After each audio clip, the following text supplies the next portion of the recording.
नमस्कार साथियों, स्वागत है आप सभी का आपके अपने YouTube channel bound to education में। मैं बिरबल आप सभी का स्वागत करता हूं आज के इस नए वीडियो में। इस वीडियो में हम लोग बात करेंगे जेएसएससी के द्वारा जो वैकेंसी निकल करके सामने आई है +2 के शिक्षक के लिए, अर्थात कि पीजीटी का जो केमिस्ट्री का सिलेबस है उसके बारे में चर्चा करेंगे। इसका फॉर्म फिलअप 25 अगस्त से शुरू हो चुका है और लास्ट डेट जो है वो 23 सितंबर तक इसका जो फॉर्म फिलअप है वो चलेगा। ठीक है, तो अगर आपने अभी तक फॉर्म नहीं भरा है तो आप इसे भर सकते हैं। jssc.nic.in पर जाकर के आप अपना फॉर्म सबमिट कर सकते हैं। आज के इस वीडियो में हम लोग केमिस्ट्री के सिलेबस को जानेंगे, अच्छी तरीके से जानेंगे, फुल डिटेल में जानेंगे और जानेंगे कि कौन कौन से चैप्टर आपके आने वाले परीक्षा के लिए महत्वपूर्ण होंगे और उनको पढ़ना आवश्यक होगा। ठीक है, तो चलिए आज के इस वीडियो को शुरू करते हैं बिना किसी देरी के और जानते हैं पीजीटी केमिस्ट्री के सिलेबस को। तो सबसे पहले जो चैप्टर आता है वो आपको पढ़ना होगा atomic structure, periodic properties and chemical bonding. अगर आपने 11 और 12 क्लास अच्छे से पढ़ा है तो सिलेबस लगभग 70% मैच कर जाएगा। ठीक है, तो चलिए इसमें जानते हैं atomic structure, periodic properties and chemical bonding में कौन कौन सा चैप्टर आने वाला है। तो सबसे पहले आपको डी ब्रोगली मैटर वेव्स के बारे में पढ़ना है, Heisenberg uncertainty principle, atomic orbitals, Schrodinger wave equation, significance of psi and साई2 क्वांटम नंबर्स। ये चीज़ आपको देखना है जो कि 11 क्लास में आपने अच्छी तरीके से पढ़ा होगा। और एक बात आपको बता देता हूं, अगर आप लैब असिस्टेंट का फॉर्म भरना चाहते हैं तो आप भर सकते हैं क्योंकि केमिस्ट्री का सिलेबस लगभग सेम है। इसका भी फॉर्म निकलेगा 29 से आप फॉर्म फिलअप कर सकते हैं लैब असिस्टेंट का। ठीक है, तो दोनों ही का सिलेबस लगभग सेम है। तो सेकंड में हम लोग को देखना होगा radial and angular wave function and probability distribution curves. ठीक है, उसके बाद shape of sp and d orbitals के बारे में अच्छी तरीके से आपको पढ़ना होगा। अफवाह एंड पॉली एक्सक्लूशन प्रिंसिपल को भी पढ़ना होगा, हुन्स रूल पढ़ना होगा। ठीक है, जो कि 11th क्लास के सिलेबस से पूरा मैच करता है। Electronic configuration, classification of elements of SPD and F blocks. ठीक है, जब आप क्वांटम नंबर्स पढ़ेंगे उसी में आपको मिल जाएगा, जैसे कि 4 क्वांटम नंबर्स होता है, प्रिंसिपल क्वांटम नंबर जिसको एन से डिनोट किया जाता है, n = 1 2 3 4 इस टाइप से होता है, जिसको हम लोग k l m n इस टाइप से हम लोग उसका जो नामकरण है वो करते हैं। उसके बाद एजीमुथल क्वांटम नंबर आता है जिसको हम लोग नामकरण करते हैं SPDF में, तो उसी में आपको कॉन्फ़िगरेशन भी पढ़ना है SPDF में। ठीक है, जो हम लोग सिंपल कॉन्फ़िगरेशन पढ़ते हैं 2 8 8, ठीक है, तो वो नहीं बल्कि SPDF जो कॉन्फ़िगरेशन पढ़ते हैं वो आपको अच्छी तरीके से देख लेना होगा। ठीक है, उसके बाद हम लोग देखते हैं periodic table and periodic properties. Periodic table आपको अच्छी तरीके से देख लेना होगा। जो भी एलिमेंट है 30 तक जो भी एलिमेंट आते हैं आपको अच्छी तरीके से याद रखना होगा। एटॉमिक नंबर क्या है, एटॉमिक मास क्या है, ठीक है, आप मोलर मास किस प्रकार निकालेंगे, इन सबको आप अच्छी तरीके से देख लीजिएगा। उसके बाद पीरियोडिक प्रॉपर्टीज़ में आता है कि लेफ़्ट से राइट जब आप जा रहे हैं उसका साइज बढ़ेगा, उसका चार्ज बढ़ेगा कि नहीं, इलेक्ट्रोनेगेटिविटी बढ़ेगा कि नहीं। ऊपर से नीचे जब पीरियड में हम लोग ऊपर से नीचे आते हैं तो उसका किस प्रकार से प्रॉपर्टीज़ चेंज होता है, जैसे कि रेडियस उसका किस प्रकार चेंज होगा, आयोनाइजेशन एनर्जी, ठीक है, इलेक्ट्रॉन एफिनिटी, इलेक्ट्रोनेगेटिविटी, ये सब को अच्छी तरीके से आपको देख लेना है। दियर एप्लीकेशन इन केमिकल बॉन्डिंग, और उसका एप्लीकेशन भी आपको देखना है केमिकल बॉन्डिंग में किस प्रकार हम पीरियोडिक प्रॉपर्टीज़ का एप्लीकेशन करते हैं, उसका किस प्रकार हमें ज़रूरत पड़ता है केमिकल बॉन्डिंग में। उसके बाद बैलेंस बॉन्ड थ्योरी देखना होगा, BSPR theory, molecular orbital theory, ठीक है, उसमें होमोन्यूक्लियर, हेटेरोन्यूक्लियर, डायटोमिक मॉलिक्यूल्स को भी आपको देखना होगा। ठीक है, BSPR थ्योरी बहुत अधिक इंपॉर्टेंट है, बहुत अधिक क्वेश्चन इससे बनता है। मॉलिक्यूलर ऑर्बिटल थ्योरी भी इंपॉर्टेंट है, ये भी आपको अच्छी तरीके से देख लेना है। Bond order and magnetic properties देख लेना है आपको, रेजोनेंस देख लेना है। ठीक है, रेजोनेंस में आपको बेंजीन के बारे में बहुत अच्छी तरीके से नॉलेज होना चाहिए। बेंजीन के बारे में बहुत अधिक क्वेश्चन इस प्रकार के परीक्षाओं में पूछे जाते हैं। ठीक है, hydrogen bond and van der Waals forces भी आपको देखना है, आयोनिक सॉलिड बॉन्ड नेबर साइकिल, फाजारीज रूल, ये सब कुछ है पॉइंट, ये आपको देखना है। ठीक है, नेक्स्ट चैप्टर को देखते हैं। नेक्स्ट चैप्टर है गैसियस स्टेज से। माफ़ कीजिएगा गैसियस स्टेट से। तो जानते हैं गैसियस स्टेट से किस प्रकार से आपको पढ़ना होगा। Postulates of kinetic theory of gases, kinetic theory of gases, ideal theory of gases देख लेना है आपको। PV = nRT जो फॉर्मूला है इसको किस प्रकार से लाया जाता है ये आपको देखना है। इससे बहुत अधिक क्वेश्चन बनते हैं, छोटे छोटे न्यूमेरिकल भी इससे संबंधित देख लेना है, ठीक है। Deviation from ideal behaviour of van der Waals equation of state, critical temperature, pressure and volume, ये सब आपको देख लेना है। लिक्विफिकेशन ऑफ गैसेस भी देखना है, critical constant and van der Waals forces constants, ठीक है। ये थोड़ा 11th 12th से थोड़ा अधिक पढ़ना होगा, ग्रेजुएशन लेवल का थोड़ा सा पढ़ना होगा, क्योंकि 11th 12th से सारा जो टॉपिक है वो नहीं मिलेगा। The law of corresponding state, reduced equation of state, molecular velocities, ये देखना है। RMS वेलोसिटी बहुत अधिक इंपॉर्टेंट है, बहुत क्वेश्चन बनने का इससे चांसेस है। एवरेज वेलोसिटी देख लेना है, मोस्ट प्रोबेबल वेलोसिटी देख लेना है, Maxwell distribution of molecular velocities, ये भी इंपॉर्टेंट है, ये भी आपको अच्छी तरीके से देख लेना है। नेक्स्ट चैप्टर की ओर आगे बढ़ते हैं और देखते हैं सॉलिड स्टेट से किस प्रकार से क्वेश्चन आपके परीक्षा में बनने के चांसेस है। तो सॉलिड स्टेट में आपको पढ़ना होगा, स्पेशलिटीज अच्छी तरीके से पढ़ लेना होगा, unit cell, laws of crystallography पढ़ना होगा, एक्सरे, डिफ्रैक्शन बाय क्रिस्टल, ये चीज़ आपको अच्छी तरीके से पढ़ लेना होगा। Bragg's equation, coordination number, radius ratio rule, ये अच्छी तरीके से देख लेना होगा। Defects in crystal and their magnetic and electric behaviour, semiconductors and superconductors, ये भी आपको देख लेना होगा, सेमी कंडक्टर, सुपर कंडक्टर, ठीक है। नेक्स्ट चैप्टर की ओर आगे बढ़ते हैं, थर्मोडायनामिक्स, बहुत अधिक इंपॉर्टेंट चैप्टर है, ठीक है, बहुत अधिक क्वेश्चन बनने का जो चांसेस है इससे है। लॉज ऑफ थर्मोडायनामिक अच्छी तरीके से देख लेना होगा, फर्स्ट लॉ सेकंड लॉ किस प्रकार होता है, इसी में वर्क, हीट, एंथैल्पी, एनर्जी, ये सब देख लेना होगा। एंट्रोपी और एंथैल्पी का किस प्रकार रिलेशन है ये चीज़ आपको देखना होगा। स्टेट फंक्शन जैसे कि E, H, S and G and their significance, criteria for chemical equilibrium and spontaneity of reaction देख लेना होगा। Variation of free energy with temperature, pressure and volume, Gibbs free energy आपको देखना होगा, गिब्स फ्री एनर्जी बहुत अधिक important है। Hamiltonian equation आपको देख लेना होगा। Entropy changes in gases and reversible and irreversible process, ये भी इंपॉर्टेंट है। एंट्रोपी किस प्रकार चेंज होता है, reversible and irreversible process, derivation है, आप उसका इक्वेशन याद करके रख सकते हैं अगर याद कर सकते हैं तो, ठीक है। उसके बाद hedge law of bond energy देखना होगा, इससे छोटे छोटे न्यूमेरिकल आपके परीक्षा में पूछे जा सकते हैं, इसीलिए इनका कुछ कुछ डेरिवेशन है उसको आप याद रखेंगे। नेक्स्ट है केमिकल काइनेटिक्स एंड कैटालाइसिस से किस प्रकार के प्रश्न आपके परीक्षा में पूछे जाएंगे। ऑर्डर एंड मॉलिकुलरिटी से संबंधित क्वेश्चन देख लीजिएगा। Chemical kinetics and it's scope, rate of reaction से क्वेश्चन बनने का चांसेस अधिक रहता है, इसको अच्छी तरीके से देख लीजिएगा। इसी में एक ऑर्डर ऑफ रिएक्शन भी अच्छी तरीके से देख लीजिएगा। Factors influencing rate of reaction, अर्थात कि कौन कौन से फैक्टर्स होते हैं जो कि रेट ऑफ रिएक्शन को इफेक्ट करते हैं, वो चीज़ आपको देखना होगा, ठीक है।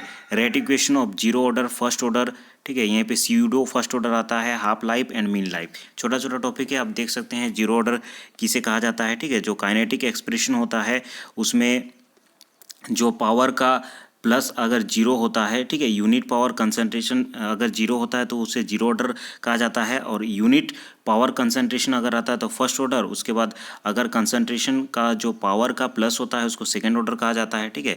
स्यूडो फर्स्ट ऑर्डर, अर्थात कि वैसे हम लोग रिएक्शन को स्यूडो फर्स्ट ऑर्डर कहते हैं, जिसको ऐसा लगता है कि फर्स्ट ऑर्डर रिएक्शन है लेकिन एक्चुअली में वो फर्स्ट ऑर्डर रिएक्शन नहीं होता है, ठीक है।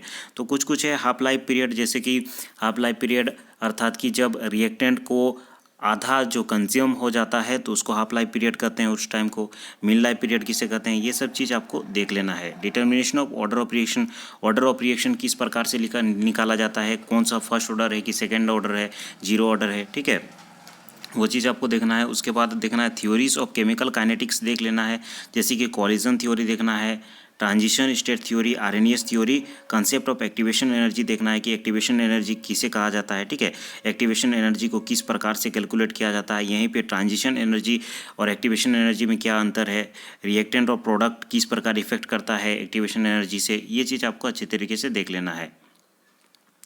उसके बाद effect of temperature and rate constant, ये भी चीज़ देखना है। कैटालाइसिस देख लेना है कि कैटालिस्ट क्या होता है, कैटालाइसिस क्या काम है, characteristics of catalysed reaction, theories of catalysis, example भी आपको कैटलाइसिस से संबंधित देख लेना है। नेक्स्ट चैप्टर की ओर चलते हैं। इलेक्ट्रोकेमिस्ट्री से किस प्रकार के क्वेश्चन आपके परीक्षा में पूछे जाएंगे। Electronic conduction in electrolytic solution, specific, equivalent and molar conductances, effect of dilution on them, cell constant, experimental method of determination of conductance. उसके बाद देखना है migration of ions and Kohlrausch law देखना है, इंपॉर्टेंट है। आर्हेनियस थ्योरी देखना है of electrolytic dissociation and its limitation देखना है। वीक एंड स्ट्रॉन्ग इलेक्ट्रोलाइट्स भी आपको देख लेना है। वीक इलेक्ट्रोलाइट्स किसे कहते हैं, स्ट्रॉन्ग इलेक्ट्रोलाइट्स किसे कहते हैं, उसका एप्लीकेशन क्या है। ऑस्टवाल्ड्स डाइल्यूशन लॉ देखना है, its usages and limitation. Debye Huckel Onsager's equation देखना है, ठीक है। एलिमेंट्री ट्रीटमेंट उनका क्या होता है। उसके बाद ट्रांसपोर्ट नंबर किसे कहा जाता है, उसका definition, determination by Hittorf's method, ठीक है। गैल्वेनिक सेल क्या होता है, electrodes and electrode reaction, Nernst equation important है।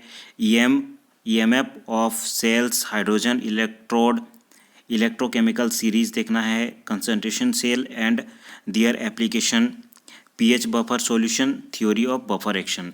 इतना आपको इलेक्ट्रोकेमिस्ट्री में अच्छी तरीके से देख लेना है, ठीक है। नेक्स्ट चैप्टर है transition and inner transition metal complexes. तो इस चैप्टर से कौन कौन से टॉपिक आपको देखना है ये हम लोग जानते हैं। सबसे पहले general characteristics of D block element का आपको अच्छी तरीके से नॉलेज होना चाहिए। कौन कौन सा डी ब्लॉक एलिमेंट है, कौन से एटॉमिक नंबर से डी ब्लॉक एलिमेंट शुरू होता है, डी ब्लॉक एलिमेंट का कन्फिग्रेशन किस प्रकार किया जा सकता है, ठीक है। खास करके डी ब्लॉक एलिमेंट्स में जो एक्सेप्शन है, कन्फिग्रेशन में कुछ कुछ एक्सेप्शन है, उन एक्सेप्शन को ज़्यादा रिपीट किया जाता है, ठीक है। वो चीज़ देख लीजिएगा।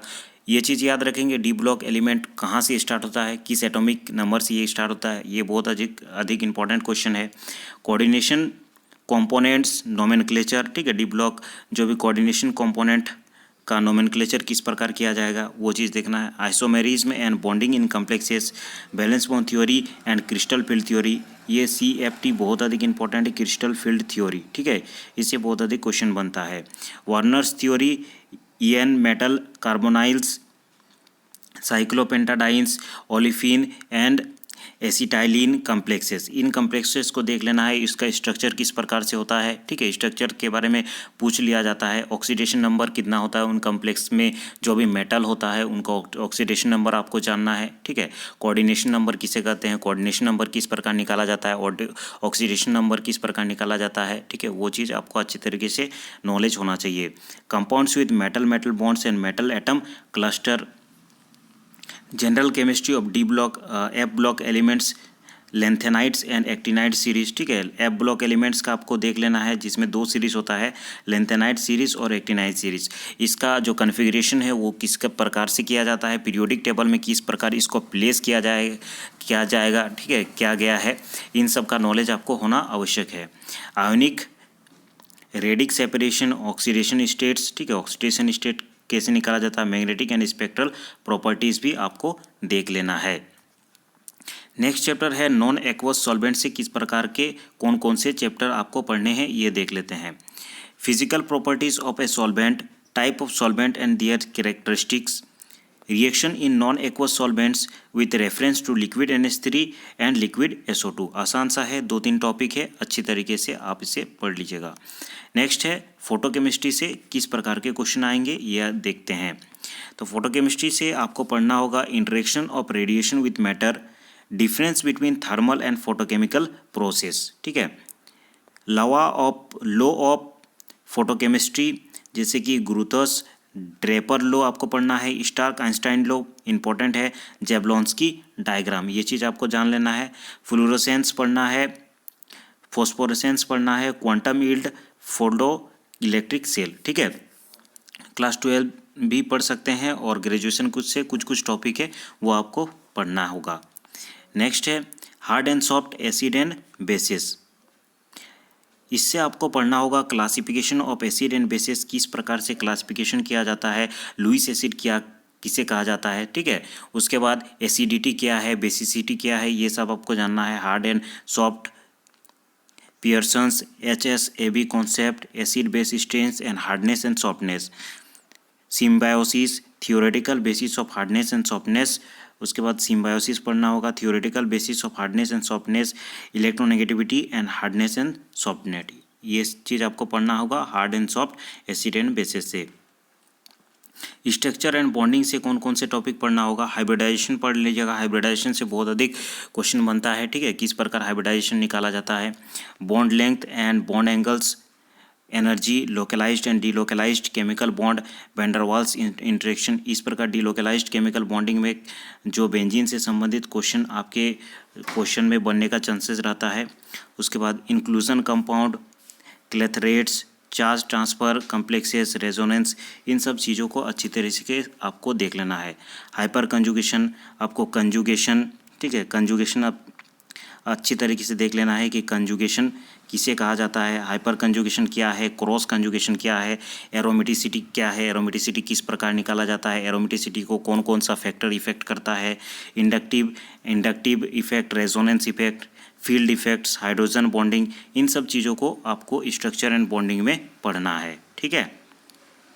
Next mechanism of organic reaction में हम लोग देखते हैं homolytic and heterolytic bond breaking, उसके बाद टाइप ऑफ रिएजेंट जैसे कि carbocations and nucleophiles, type of organic reactions, nucleophilic कौन कौन सा रिएक्शन हो सकता है, न्यूक्लियोफिलिसिटी को किस प्रकार से आप उसके बढ़ते हुए स्ट्रेंथ में डिवाइड करेंगे, किसका न्यूक्लियोफिलिक अटैक करने का क्षमता ज़्यादा होता है, ये सब चीज़ आपको पूछा जाएगा।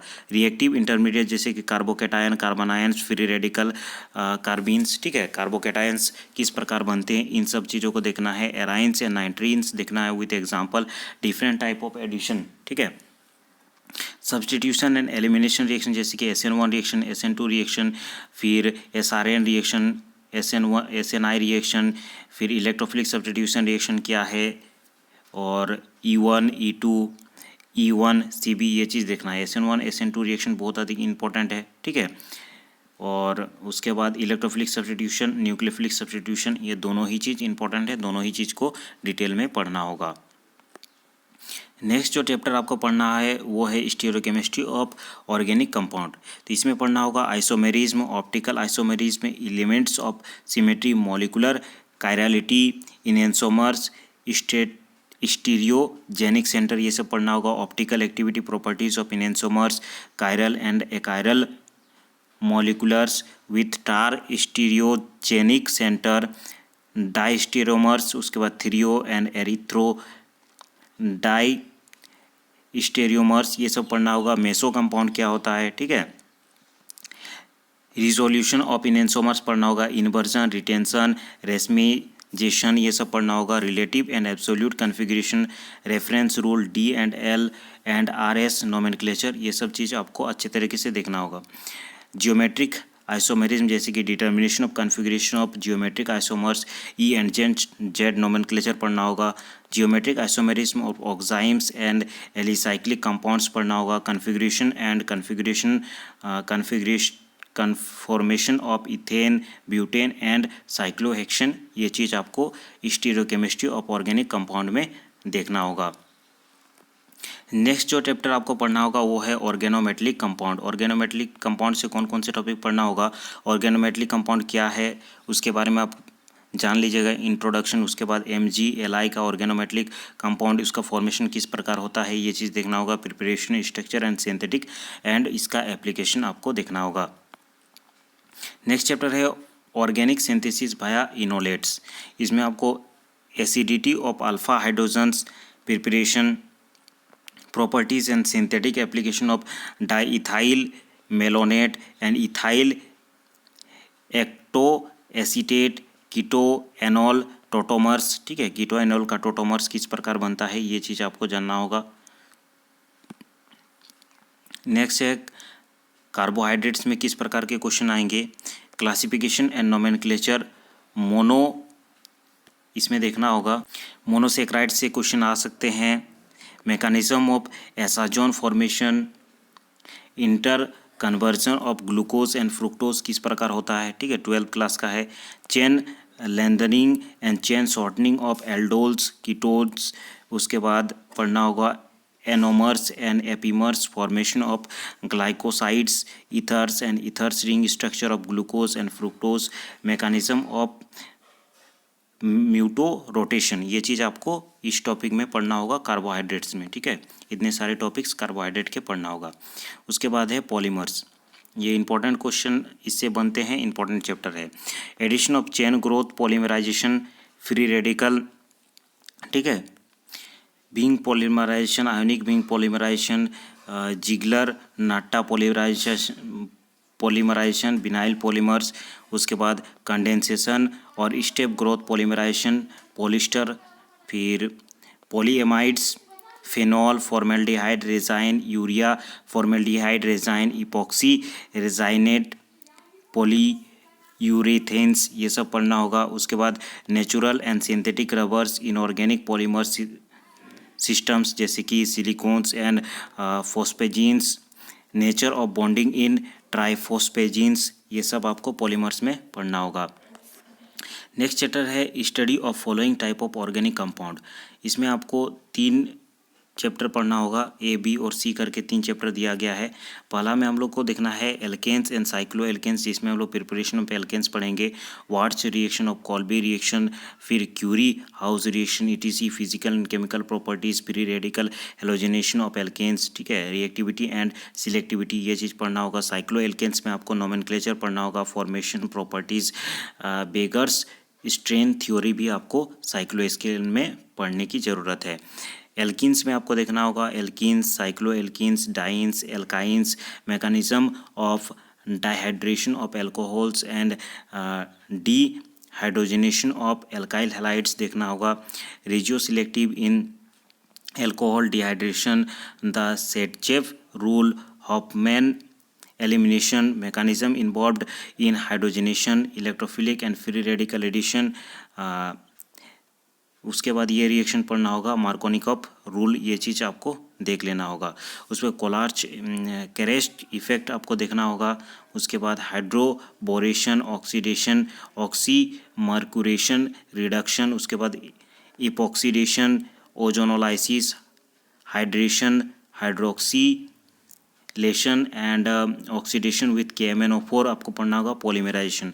इतना चीज़ आपको study of following type of organic compound में आपको देखना होगा, एल्कीन्स और साइक्लो एल्कीन्स, उसके बाद एल्काइंस और एल्केन्स और साइक्लो एल्केन्स ऊपर में था। उसके बाद एल्केन और एल्काइंस के बारे में हम लोगों ने जाना। और उसके बाद आगे C नंबर में हम लोग देखते हैं, इसमें एरिन एंड एरोमेटिसिटी पढ़ना होगा। ऊपर में कुछ है जैसे substitution of allylic and vinylic positions of alkenes भी पढ़ना होगा। यूज़ ऑफ डाइन्स जैसे कि classification, preparation, properties of alkynes, preparation, properties, acidic reactions of alkynes, ये सब आपको एल्काइन चैप्टर में देखना होगा, ठीक है। Mechanism of electrophilic and nucleophilic addition reactions देखना होगा। Hydroboration, oxidation, metal ammonia reduction, उसके बाद ऑक्सीडेशन एंड पॉलीमराइजेशन, ये चीज़ आपको देखना होगा। एराइंस और एरोमेटिसिटी में हम लोग देखते हैं, एरोमेटिसिटी देखना होगा। द हकेल रूल, ठीक है, हकेल रूल किस प्रकार फॉलो किया जाता है, 4n+2 रूल हकेल रूल को कहा जाता है, ठीक है। Molecular orbital diagram, anti aromatic किसे कहा जाता है, ठीक है। नॉन एरोमेटिक कौन कौन सा कंपाउंड होता है, एरोमेटिक कंपाउंड कौन सा होता है, एंटी एरोमेटिक कंपाउंड कौन सा होता है, एरोमेटिक इलेक्ट्रोफिलिक सब्स्टिट्यूशन मैकेनिज्म देखना होगा। Role of sigma and pi complexes देखना होगा। Mechanism of nitration, halogenation, sulphonation, mercuration and Friedel Crafts reaction आपको देखना होगा। एनर्जी प्रोफाइल डायग्राम भी अच्छी तरीके से करना होगा। Activating and deactivating substituents, orientation, ortho para ratio, side chain reactions of benzene derivatives, birch reduction, ये सब चीज़ आपको एरिन्स एंड एरोमेटिसिटी में देखना होगा। 9th चैप्टर है स्टडी ऑफ सम रिएक्शन, कुछ इंपॉर्टेंट रिएक्शन आपको पढ़ना होगा जैसे कि पिनाकोल पिनाकोलोन रीअरेंजमेंट, ठीक है, aldol condensation, Perkin's reaction, Cannizzaro reaction, Mannich reaction, Clemmensen reduction, Claisen rearrangement, Reimer Tiemann reaction, Friedel Crafts reaction, Fries rearrangement, Reformatsky reaction, ये इंपॉर्टेंट रिएक्शन है, ठीक है, बहुत अधिक इंपॉर्टेंट है। वेरी रिएक्शन, इसमें किस प्रकार से क्वेश्चन बनेगा, जैसे कि आपको रिएक्टेंट दिया जाएगा और प्रोडक्ट दिया जाएगा, ऊपर में आपको रिएजेंट उसका पूछा जाएगा, या फिर कैटलिस्ट आपको पूछ दिया जाएगा, या फिर आपको रिएक्टेंट दे दिया जाएगा, एरो के बाद आपको प्रोडक्ट बताना है, ठीक है, या फिर प्रोडक्ट दे दिया जाएगा, रिएक्टेंट आपको बताना है। तो ये सब इंपॉर्टेंट रिएक्शन है जो हम लोग आगे चैप्टर में करेंगे। नेक्स्ट स्पेक्ट्रोस्कोपी में कुछ है जो कि आपको पढ़ना होगा, जैसे कि basic principle and following type of spectroscopy and their application in determining structure. इसमें यूवी या विजिबल स्पेक्ट्रोस्कोपी देखना होगा, ultraviolet and visible spectroscopy, infrared, NMR spectroscopy बहुत अधिक इंपॉर्टेंट है, मास स्पेक्ट्रोस्कोपी, ईएसआर कम्प्लेक्सेस, ये चीज़ आपको देख लेना होगा। ठीक है, तो आज की इस वीडियो में इतना ही, और अगले वीडियो से हम लोग केमिस्ट्री का जो एक एक चैप्टर है वो करना शुरू करेंगे। इस वीडियो को देखने के लिए धन्यवाद। अगर आप झारखंड के संबंधित विभिन्न प्रकार से वीडियोस का आप अगर तैयारी करते हैं विभिन्न प्रकार के परीक्षाओं का, तो आप विभिन्न प्रकार के वीडियोस हमारे चैनल में जा कर के देख सकते हैं।